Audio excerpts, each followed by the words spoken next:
One warning letter, 3 guideline gaps, a drug product that never made it to the patients.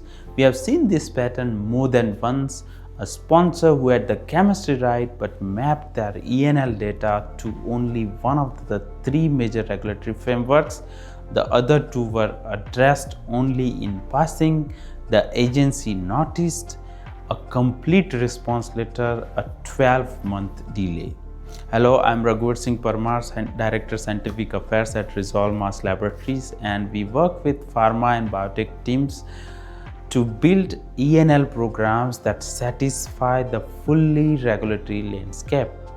Today, we are decoding the 3 ENL guidelines every pharma professional must know: ICH-Q3E, USP 1661, and ISO 1099318. What each requires, where they overlap, and how to navigate all 3 in a single submission. For years, ENL operated without a unified framework. FDA's 1999 container closure guidance was the first reference point. PQRI established practical thresholds in 2003. USP introduced 1661 chapter in 2015 to standardize plastic packaging characterization. ISO 1099318 was substantially revised in 2020, and in 2023, ICH-Q3E arrived, the first globally harmonized guidance specifically for extractables and leachables.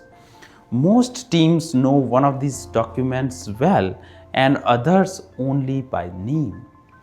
What almost no one explains is how all 3 interact in a real submission, where they converge, where they diverge, and what happens when only one makes it into the CMC package.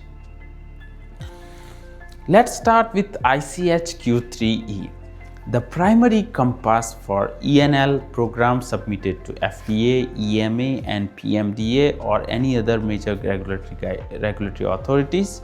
Q3E defines the safety architecture. It distinguishes extractables from leachables, establishes 3-tiered thresholds: analytical evaluation, safety concern, and qualification, and sets extraction study design principles. Critically, Q3E is built around the patient risk, route of administration, and daily dose drive the depth of testing. A parenteral product demands far more rigorous extractables work than a topical cream. That risk calibration is what Q3E formalizes, and it's the part most teams underestimate until the agency's questions arrive. ICH-Q3E tells you what safety thresholds apply. USP 1661 tells you how to characterize the materials themselves. Chapter 1661, Evaluation of Plastic Packaging Systems and Their Materials of Construction, is a pharmaceutical standard for ANDA and NDA submissions. USP compliance is a baseline expectations, not optional guidance. USP 1661 covers material of identification, extractable profiling under standardized conditions, and functionality testing for packaging components. The key distinction: Q3E is risk-based and route-specific. 1661 USP is material-specific and pharmaceutical. Both apply to most small molecule products, and trying to satisfy one without addressing the other is a consistent source of agency information request. The third guideline is the one pure pharma teams most often underestimate: ISO 1099318, 2020 chemical characterization of medical device materials. The moment your product uses a pre-filled syringe, auto-injector, nasal spray actuator, or any device component in a direct drug contact, ISO 10993:18 applies. The 2020 revision introduced a structured process, composition profiling, toxicological risk assessment, and a framework for applying analytical evaluation threshold to device contacted materials. Regulators now expect this framework alongside Q3E for combination drug products. If your IND or ANDA includes a device component in drug contact and only cites ICH Q3E, you have a documented gap. Think of a guideline navigation as a layered decision. Every program starts with ICH Q3E. It defines your safety thresholds and study design architecture. If your container closure includes plastic or elastomeric components, USP 1661 maps the material construction pathway. If any device component contacts the drug, syringe barrel, plunger, valve, ISO 10993:18 adds a parallel chemical characterization obligation. These frameworks are not alternatives, these are additive.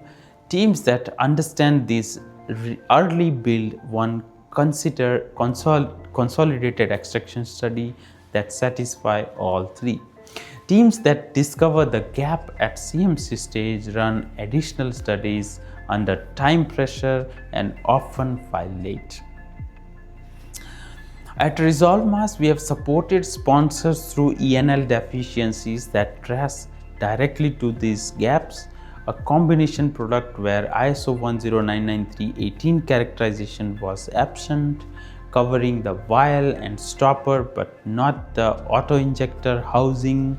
A parenteral NDA where USP 1661 compliance was documented but updated 1661 standard hadn't been applied.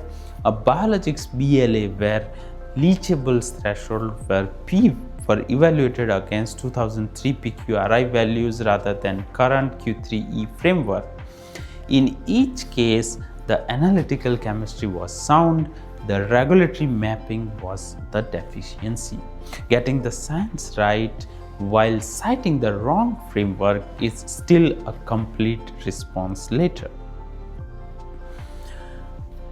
Navigating all three frameworks, how a unified strategy. So a practical navigation framework looks like this. First, define product type and route of administration. This sets your Q3E safety tier and dose based thresholds. Second, inventory your container closure components and confirm which fall under USP 1661. This drives material characterization scope. Third, identify every device element in direct drug contact. If any exists, ISO 10993:18 defines characterization requirements for those materials. Fourth, design a consolidated extraction study with solvents, conditions, and an analytical battery that generates data satisfying all these three frameworks simultaneously. Fifth, structure your CMC submission sections so each guideline is explicitly cited. Reviewers should not need to infer your regulatory framework from your analytical data alone. So what should you walk away with today's discussion on ENL testing guidance? ICH Q3E is the regulatory anchor. It defines safety thresholds and study design for every ENL program. Full stop. USP 1661 is the pharmacopoeial baseline, non-optional for NDAs and ANDAs with plastic or elastomeric packaging. ISO 10993:18 activates the moment any device component contacts your drug, and all three are additive, not alternatives. One consolidated study satisfies all three when it is designed with all three compliance endpoints from day one.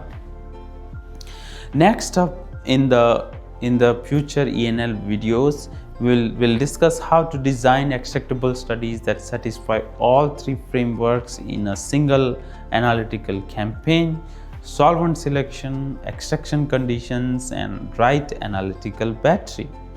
If you're working on an IND, ANDA, or BLA and need a CRO partner who understands the full regulatory map, Resolve Mass Laboratories supports small and mid-sized pharma teams from first container closure assessment all the way through submission.